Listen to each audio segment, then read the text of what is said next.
Fit ಆಗಿದ್ರೆ ನೀನು ಗಟ್ಟಿಯಾಗಿರ್ತಿ ಅಂತ ದೊಡ್ಡೋರ್ ಹೇಳಿದ ಮಾತು ಸುಳ್ಳಲ್ಲ.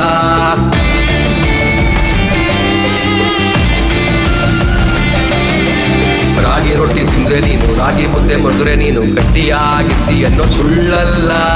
ಫಿಟ್ ಆಗಿದ್ರೆ ನೀನು ಗಟ್ಟಿಯಾಗಿರ್ತಿ ಅಂತ.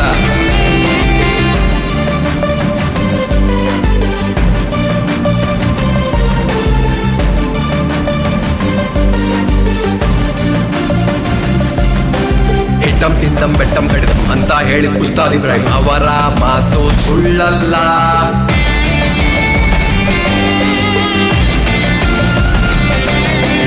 ದೇಹವನ್ನು ದಂಡಿಸು ನೀನು, ಭಗವಂತನನ್ನು ಕಾಣುವೆ ನೀನು, ದೇವರು ಸುಸ್ತವ್ರೆ ದೊಡ್ಡಪ್ಪ.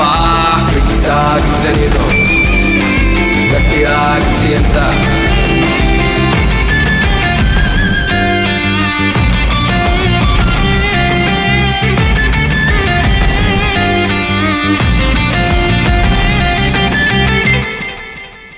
ಫಿಟ್ನೆಸ್ ಅನ್ನೋ ಕೇರ್ ಆಫ್ ಫಿಟ್ನೆಸ್ ಆಟಿಟ್ಯೂಡ್ ಇಂದ ನಿನ್ನ ಸ್ವಾಗಲ್ಲಿ ಲುಕ್ಕು ಕೊಟ್ರೆ ಬಿದ್ರಪ್ಪ.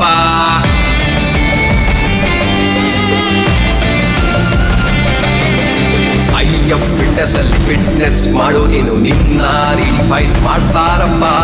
ಫಿಟ್ ಆಗಿದ್ರೆ ನೀನು ಗಟ್ಟಿಯಾಗಿರ್ತಿ ಅಂತ.